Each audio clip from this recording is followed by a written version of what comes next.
네, 안녕하세요, 여러분. 2부 이제 교육과정, 교육계획안을 위한 기초 다지기 해보도록 하겠습니다. 자, 먼저 놀이 중심 교수, 그리고 창의적 교수법 실천을 하려면 당연히 이건 너무나 당연하게도 교육계획안 작성하는 방법에 대해서 완벽하게 알고 계셔야 되고, 또 한 가지, 교육과정이라는 것이 무엇인지, 그리고 교육과정이 어떻게 편성 운영되는지 그 지침에 대해서 꼭 매년 숙지하고 계셔야 돼요. 그런데 거진 뭐 대부분 현장에 막 나오신 선생님들을 좀 자세히 살펴보면 요거를 잘 모르시는 경우가 되게 많더라고요. 굉장히 단편적으로 단위활동 계획안만 써본 경험이 있거나 혹은 기존의 어떤 그 선생님들이 쓰셨던 일안을 가지고 와서 일부만 어떤 수정을 하는 수준의 계획안 작성을 하는 어떤 경력 선생님들. 그래서 결과적으로 봤을 때 교육과정이라는 게 전혀 뭐 통일성이 없고 간결하지 않고 뭐 이런 문제점들을 좀 많이 발견을 했던 기억이 있어요. 그래서 여러분들께서는 교수법 시간이기 때문에 그러한 착오를, 그러한 실수를 범하지 않으시기를 바라는 마음, 또 하나 놀이 중심 교육과정, 누리과정을 잘 실천하는 교사가 되시기를 바라는 마음으로 이번 챕터를 준비를 해보았습니다. 그래서 이번 시간에는요, 유치원 교육과정에 대한 이해, 누리과정, 지역교육청, 어떤 그 교육과정 지침, 유치원 교육과정, 그리고 학급 교육과정, 연한, 월한, 주한, 일한, 단위 수업안으로 이어지는 그 체계성에 대하여, 그리고 유치원, 어린이집의 일과 운영 및 일가 운영 원칙에 대해서 같이 살펴볼 거고요. 요거는 꼭 외우셔야 되는 거예요. 여기서 외워야 한다는 것은 제가 뭐 시험으로 출제하겠다 이런 의미가 전혀 아니고요. 유치원이나 어린이집의 일가 운영 원칙 같은 경우는 반드시 알고 계셔야 여러분들이 현장 나가셨을 때, 어려움이 없으시겠죠. 법적인 것도 포함이 되어 있기 때문에요. 그리고 누리과정에 기초한 교육과정 편성 원칙이 무엇인지 뭐 좀 대략적으로 살펴보고요. 기타 제가 소개하는 꿀팁 아닌 꿀팁에 대해 준비해 보았습니다. 두둥. 네, 이게 무슨 말일까요? 꿀팁. 별로 대단해 보이는 것 같지 않은데 저 사람이 왜 저럴까? 네, 그냥 자신 있게 말씀드리겠습니다. 저는 교육과정으로 상을 받은 적이 있고, 그리고 좀 교육계획안을 쉽게 잘 씁니다. 그리고 거의 모든 학교, 모든 그 제가 담당한 교과목에서 교육계획안 작성 방법에 대해서 공식을 좀 몇 가지 알려드려요. 네, 제가 개발한 거예요. 그거를 그 가르쳐 주었을 때 학생들의 반응이 굉장히 좋았습니다. 그런데 저의 강의의 거의 핵심이라고 볼 수 있는 이것이 사실 개정 누리과정 때문에 살짝 제가 걱정이 됐어요. 왜요? 개정 누리과정에서는 얘들아 대소집단 활동하지 말고 놀이해야 되거든. 놀이는 계획안 작성이 필요 없잖니? 국가에서 선생님들한테 대소집단 활동하지 말고 놀이하세요 라고 하니까 계획안을 작성할 필요가 없어져 버리는 거예요. 예.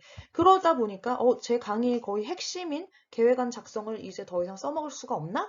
아니요, 전혀 그렇지 않더라고요. 네.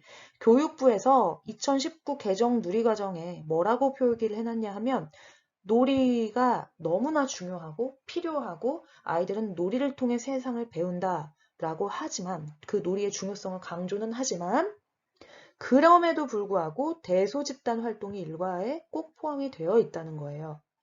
즉, 놀이 중심 교육과정에서 놀이를 통한 배움을 지향하기는 하지만 그리고 반대로 대소집단 활동의 교사 주도적인 그런 활동을 지양하기는 하지만 그래도 대소집단 활동이 꼭 필요하다는 거예요. 그래서 반드시 계획안 작성법 아셔야 된다는 겁니다. 이해되시죠? 그리고 또 다른 측면에서 말씀을 드릴게요. 왜 우리가 계획안을 쓸 줄 알아야 하고 그것을 보고 실천할 줄 알아야 하는지. 자, 기존에 경력이 많고 노하우가 많고 아이들 생활 지도가 잘 되고 정말 아이들 중심으로 수업을 잘 하셨던 선생님은 누리과정 필요 없어요. 원래 애초부터 개정 누리과정을 잘 실천하고 계셨습니다. 네, 원래부터 놀이 중심으로 수업 너무 재밌게 잘 하셨어요. 그런데 문제는 뭐냐면 초임 선생님들 같은 경우에 현장에 딱 나오시면 뭐 보고 수업하시죠?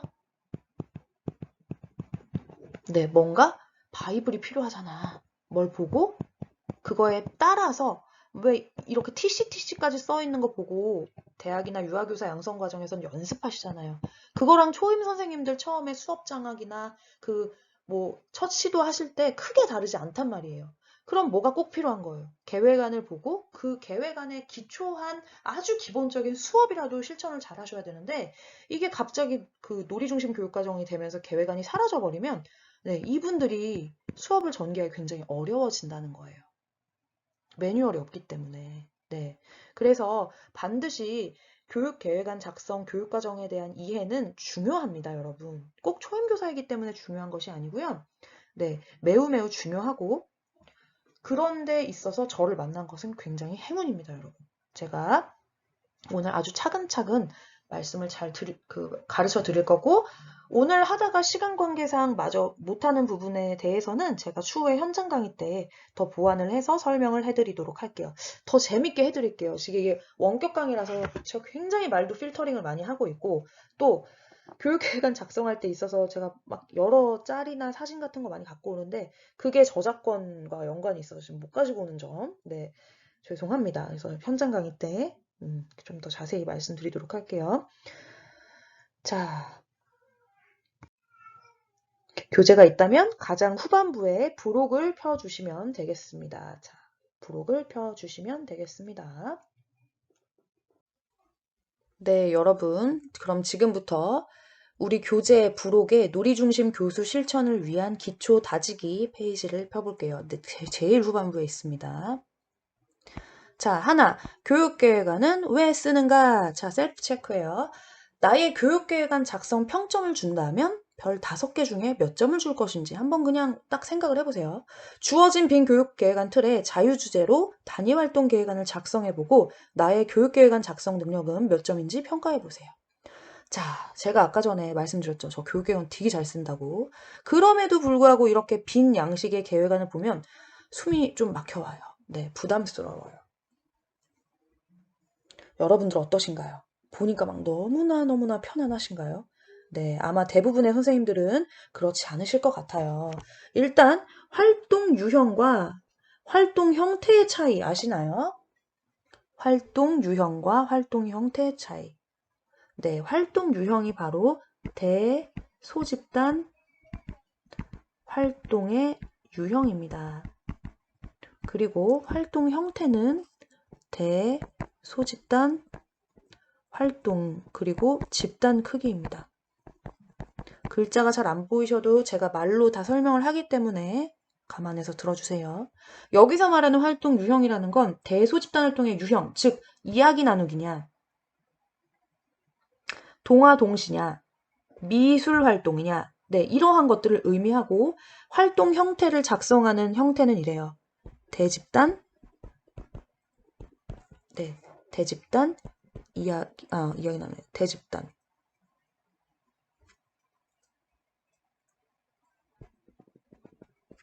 대집단, 중집단, 소집단. 근데 저희가 중집단은 거의 사용하지를 않죠. 네. 방금 제가 왜 렉이 걸렸냐면 원래 이걸 지금 설명을 할 때 이걸 두 개를 분리해서 표에 이렇게 나와 있기 때문에 설명을 드렸는데 간혹 어떤 계획안 양식은 활동 유형 및 형태 혹은 활동 형태 및 유형 이렇게 나와 있어요. 그럴 경우에는 대집단 이야기 나누기 혹은 이야기 나누기 대집단 이렇게 쓰죠. 근데 일반적인 게 제가 볼 때는 이게 더 일반적인 것 같습니다. 네. 활동 형태 및 활동 유형. 네. 자, 그리고 대상 연령, 생활 주제, 활동명, 활동 목표, 누리과정 관련 요소, 활동 자료, 도입, 전개, 마무리 이렇게 되어 있는데요. 여기서 선생님들이 제일 많이 틀리고 주변 사람들, 주변 동료 선생님 혹은 장학사님 혹은 대학에서 교수님들한테 제일 많이 지적을 받는 게 아마도 이 활동 목표 부분과 그리고 도입, 전개, 마무리상의 어떤 내용일 거예요. 도입은 아마 거의 지적받진 않으실 것 같고 이 전개 부분이 조금 네 많이 좀 이렇게 좀 어려움을 겪으실 텐데 그것에 대해서 이따가 아주 자세하게 말씀을 드리도록 하겠습니다. 일단은 네 여러분 스스로가 나는 이러한 빈 계획안 양식을 쓰면 몇 점 정도는 받을 수 있다. 이것만 머릿속에 넣고 가세요. 저는요. 저요? 저는 5점이죠, 당연히. 네. 넘어갈게요. 자, 어떤 점이 가장 어려울까요? 어떤 점이 수월했을까요? 자, 현장 강의면 여러분들이 직접 제가 주제와 소주제와 활동 유형을 제시하고 작성해 보실 수가 있겠지만 지금은 원격 강의이기 때문에 이 부분 좀 넘어가고 네, 설명을 드릴게요. 자, 일단 2019 개정 누리과정에서는요, 지나치게 부담스러운 문서를 지향하고 교사의 자율성을 인정하는 계획안을 작성할 것을 권장하고 있습니다. 그렇기 때문에 계획안을 좀 막 너무 디테일하게 그리고 너무나 과도하게 다 쓰실 필요는 없어요. 자기만의 어떤 양식, 자기만의 형태를 취해가지고 작성을 하시면 되는데 그런 교육계획안 왜 잘 써야 되는지에 대해서 볼게요. 하나, 교육계획은 수업이 나아갈 방향을 제시한다. 둘, 자율적이고 융통적인 운영을 가능하게 한다. 셋, 교육계획은 수업의 오류나 실패 확률을 줄여준다. 넷, 교육계획은 교사가 체계적인 반성적 사고를 할 수 있는 지지대 역할을 한다. 다섯, 교육계획안은 교육과정 평가의 중요한 근거가 된다입니다. 자, 그렇다면 교육계획안을 작성을 잘 하기 위해서는 어떤 점들을 알아야 되는지 지금부터 좀 봅시다. 첫째는 유치원의 일과 운영이에요. 유치원의 일과 운영. 자, 유치원의 일과 운영. 각 기관마다 일과 운영 시간이나 뭐 어떤 문화가 조금씩 다르긴 해요. 어떤 데는 9시까지 가야 되는 데도 있고, 어떤 데는 8시 반까지, 그리고 어떤 데는 막 7시에도 아이들을 받아주기도 하더라고요. 근데 기본적으로 유치원은 유아교육법을 준수해야겠죠. 우리나라 유치원 일과 운영의 법적 근거는 다음과 같습니다. 유치원 운영 관련 규정은 유아교육법에 어린이집 관련 는 영유아 보육법 시행 규칙에 제시되어 있는데요. 자, 여기 조금 수정할게요. 4, 5시간이죠. 네. 4시간에서 5시간을 기관의 특성에 따라 융통성 있게 운영하도록 규정하고 있죠. 그리고 지금 코로나 때문에 난리죠. 왜 유치원비 환불 안 해주냐 이거예요. 3월 한 달 통으로 안 갔는데. 왜냐하면 이것 때문에 그래요. 법적으로 180일만 유치원에 가면 교육비를 다 내게끔 되어 있어요. 그런데 교육비는 원래 180일을 기준으로 1년치를 납부하는 건데 1년치를 월납으로 이제 쪼개서 납부하는 것이에요. 그러다 보니까 3월 한 달을 안 갔지만 그럼에도 불구하고 3월을 제외하고 4월부터 2월까지 계산해도 180일이 넘어요. 그렇기 때문에 이것을 환불해줄 근거가 없다. 뭐 이렇게 지금 유치원들은 그 입장을 고수하고 있는 것입니다. 자, 어쨌든 유치원은 연간 180일 기준으로 운영하며 방학 등 휴일은 학부모, 지역교육청과 협의하여 운영합니다. 근데 이 법적인 기준을 잘 모르고 막 컴플레인 거시는 학부모님들 또 있어요. 지진이나 뭐 이런 것 때문에 갑자기 유치원을 못 가게 됐다. 근데 제가 그 담임했을 때 실제로 어떤 한 엄마가 이랬어요, 저한테. 선생님, 아무리 그때가 뭐였지 태풍이었나 뭐 그것 때문에 갑자기 휴업을 해야 되는 상황이었는데 선생님 아무리 그래도 그렇지 갑자기 이렇게 말씀하시면 애를 어디다 맡기나요? 엄청 따지시는데 저는 그때 너무 무서웠어요 그 엄마가. 그리고 그 엄마의 마음도 이해가 갔기 때문에 그냥 어버버버 하다가 죄송합니다 얘기만 하고 끝냈는데 이제 원장님이 저를 부르시더라고요. 선생님 유치원 법적인 수업 일수가 며칠입니까? 이러시면 제가 대답을 못했어요. 초임 때. 알고 보니까 180일인데 실제로 유치원에서 통상적으로 운영하는 수업 일수는 무려 235일 전후예요. 무려 법적인 것과 며칠이 차이가 나죠? 네, 엄청 꽤 차이가 나죠. 그쵸? 한 50일 정도가 차이가 납니다. 50여일 정도가. 그렇기 때문에 설사 뭐 235일 중에서 하루 이틀 정도 뭔가 이렇게 뭐 휴업을 한다든지 뭐 개원기념일이라서 쉰다든지 전혀 상관이 없는 거예요. 근데 거기다가 재난재해 때문에 어쩔 수 없이 그날 당일날 아침에 휴업을 결정하고 그것을 통보했다? 예, 문제가 없다라는 거죠. 네, 법적으로는. 유치원의 하루 운영 시간은 뭐 3, 5시간이라고 되어 있는데, 네, 이것도 마찬가지로 4, 5시간으로 변경해 주시면 좋을 것 같아요. 교육과정, 그리고 방과 후 과정을 운영한다. 그래서 계산을 해보면 방과 후 과정 같은 경우에 오후 1시부터 계산을 하면 원칙적으로는 어때요? 4시, 5시 중에 5시에 귀가를 하는 것이 맞아요. 그런데 학부모가 동의할 경우에는 4시에 하원해도 된다라고 동의서를 받으면 그거는 이제 자율적으로 좀 가능합니다. 자, 왜 이렇게 수업 일수 준수가 중요하냐? 유아학비 지원금과 또 밀접한 관련이 있어요. 그래서 어떤 이런 행정적인 사항, 교사로서 알아야 되는 것들, 네, 나중에 현장 강의에서 좀 더 자세히 말씀드리도록 하겠습니다. 네, 보시면 임용 가능한 교사의 근로시간 뭐 이런 거 나와 있는데 요건 조금 넘어가도록 하고요. 네, 누리과정 요게 중요한 거예요. 앞에 계속 3, 5시간이라고 나왔는데 1, 4, 5시간 보통은 9시에서 1시, 10시에서 2시 요렇게 운영이 된다라고 보시면 되고 방과 후 과정은 1시에서 5시 전후다. 요 사이에 특성화 같은 거 진행하기도 하죠. 그래서 일반적인 유치원의 일과 운영 시간표를 보면요. 등원 및 인사 9시까지 하고 그리고 자유선택 활동 한 1시간 정도 넣어주었네요. 그리고 본 수업이 언제부터 시작이 되냐? 뭐 물론 자유선택 놀이 시간도 본 수업으로 포함을 시키기는 하지만 기존의 교사들이 가지고 있던 생각 뭐예요? 이야기 나누기 시간이 하루 일과의 시작이죠. 이야기 나누기 시간은 단순히 어떤 대집단 토의의 의미를 갖고 있는 것만이 아니라 인사 그리고 어떤 그 아이들의 그날의 관심과 흥미를 파악할 수 있는 날이라는 측면에서 굉장히 중요한 시간이다라고 볼 수 있겠어요. 그래서 이거를 한 20분 정도 편성을 하고 있죠. 네, 오전 간식 있고 뭐 대소 집단 활동 1, 그리고 실외 활동. 자, 여기서 중요한 거 실외 활동. 실외 바깥 놀이, 그리고 혹은 대근육 활동. 강당에서 진행하는 거 이런 거 반드시 1일 1시간 이상 확보해서 운영을 하셔야 됩니다. 자, 그리고 뭐 위생적인 거 점심 및 양치, 그리고 대소집단 활동 2, 인사 및 귀가지도. 자, 여기 이게 몇 세 연령인지는 모르겠지만 대소집단 활동이 총 몇 개일까요? 하나, 둘, 셋. 네, 3개의 대소집단 활동으로 이루어져 있습니다. 이 말은 교육계획안을 작성하실 때 적어도 3개의 단위활동 계획안은 작성하실 줄 알아야 한다는 이야기겠죠. 네, 화이팅입니다, 여러분. 자, 넘어갈게요. 자, 꼭 기억하세요. 일과 운영의 원칙. 지금 밖에서 저희 아기가 엄청 울고 있어요. 엄마를 찾나 봐요. 네, 그래서 어쨌든 빨리 가서 잘 내줘야 될 것 같아요. 자, 일과 운영의 원칙. 첫 번째, 유아 주도의 활동과 교사 주도의 활동이 반드시 균형을 이루어야 한다.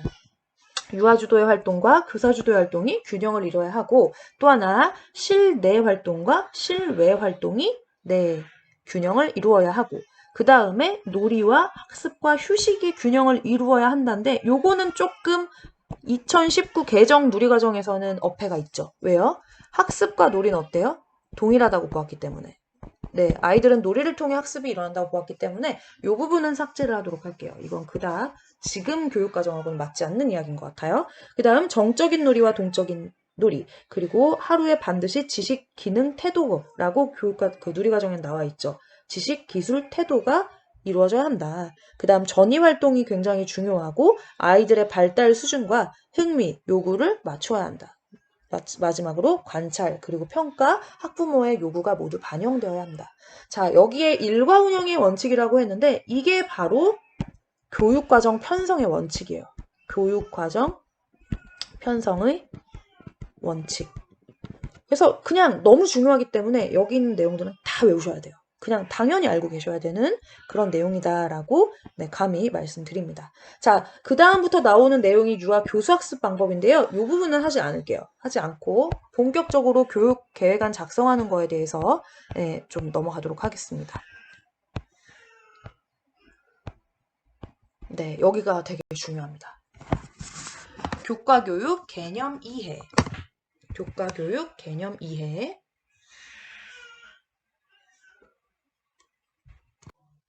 네, 방금 저희 아들이 너무 엄마를 찾아서 울어서 잠깐 끊었다가 다시 시작할게요. 교과교육 개념 이해 보시면 선생님께서는 진짜 이게 제가 쓴 책이니까 저의 질문이에요. 되게 많은 선생님이 언어 활동과 언어 교육과 언어 영역의 차이를 잘 모르세요. 언어 영역은 확실히 아세요. 왜? 자유선택 놀이 영역. 그쵸? 자유선택 놀이 영역. 그러면 언어 활동하고 언어 교육은요? 자, 언어 활동이라는 말이 있나요, 일단? 언어 활동. 들어보셨어요? 저는 언어 활동이라고 하면 가장 먼저 떠오르는 게 일반 활동지 같은 거 있죠. 뭐 NI라든지 활동지 같은 거. 그런 것만 좀 떠오르고 언어 활동이 딱히 탁 떠오르진 않거든요. 우리에게는 언어 활동이라는 용어 대신에 아주 좋은 용어가 있어요. 이야기 나누기, 그리고 동화 감상, 그리고 뭐 동시, 동극, 뭐 기타 등등 의사소통 영역과 혹은 표현 언어와 수용 언어를 다 이렇게 해볼 수 있는 각종 여러 가지 활동들이 있는데 그 중에서 언어 활동이라는 거는 딱히 별도의 우리가 대소집단 활동 유형으로 하지 않는다는 거예요. 그래서 단위 활동 계획 안에 만약에 활동 유형이 언어 돼 있으면 그거는 그 유치원의 특색 사업이거나 좀 특별한 경우다라고 보시면 될 것 같아요. 다양한 교과목을 예를 들면 언어 교육, 수학 교육, 과학 교육 등등 이수하고 막 유치원 현장에 나간 선생님들은 교과교육 개념 이해에 어려움을 겪고 혼란스러운 모습 많이 보여요.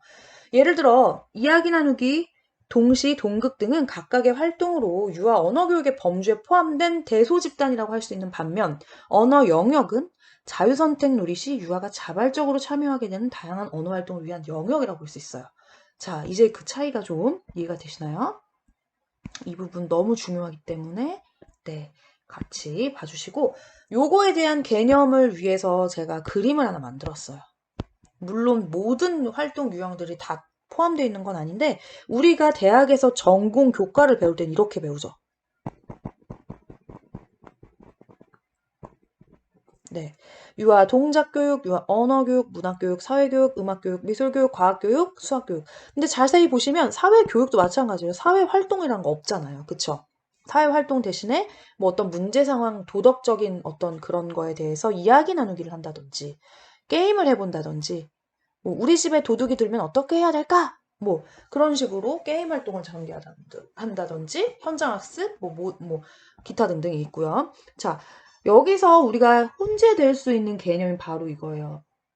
여기 나와 있는 이것들이 유치원에서 행해지는 모든 활동인데 첫째 대소집단 활동, 둘째 자유선택놀이 활동, 셋째 바깥놀이, 4번 기타 활동 이렇게 있는데 이 중에서 우리가 흔히 활동 유형이라는 용어를 붙일 수 있는 것은 딱 요거밖에 없다라는 거죠. 활동 유형. 자, 요거 보시면 유아 동작 교육에는 음악, 신체, 게임, 언어 교육에는 이야기 나누기, 동화, 동시, 동극 활동, 문학 교육도 마찬가지로 동화, 동시, 동극 활동, 이야기 나누기 활동. 자, 여기 보시면 안 적힌 게 있어요. 유아 수학 교육 같은 경우에는 요리는 너무 확실하기 때문에 제가 적어놨는데 자, 아이들에게 숫자 1부터 10까지의 개념에 대해서 설명을 해주고 싶어요. 아이들 대집단 이야기 나누기 시간에 정답을 말해버렸어요. 네, 이야기 나누기가 그 내용이 수에 대한 것이라면 네, 수학과 관련된 수학 교과와 관련된 대소집단 활동을 할 수 있는 거예요. 과학도 당연히 마찬가지겠죠. 왜 봄, 여름, 가을, 겨울 사계절이 있을까? 라는 질문에 대한 답을 선생님이 찾으셔가지고 아이들에게 같이 한번 이 대화를 나눠볼까 해요. 그게 바로 과학에 대한 이야기 나누기죠. 이해되시나요? 네. 모든 교과에 이야기 나누기는 다 가능하긴 해요. 그쵸? 그것처럼 이 교과의 개념과 대소집단 활동 유형의 개념은 굉장히 다르다는 거 같이 좀 짚고 넘어갔으면 좋겠습니다. 그래서 제가 친절하게 이 대소집단 활동의 유형, 실내 자유선택 활동의 유형, 바깥놀이 유형, 기타 활동 유형들을 다 이렇게 적어놨어요.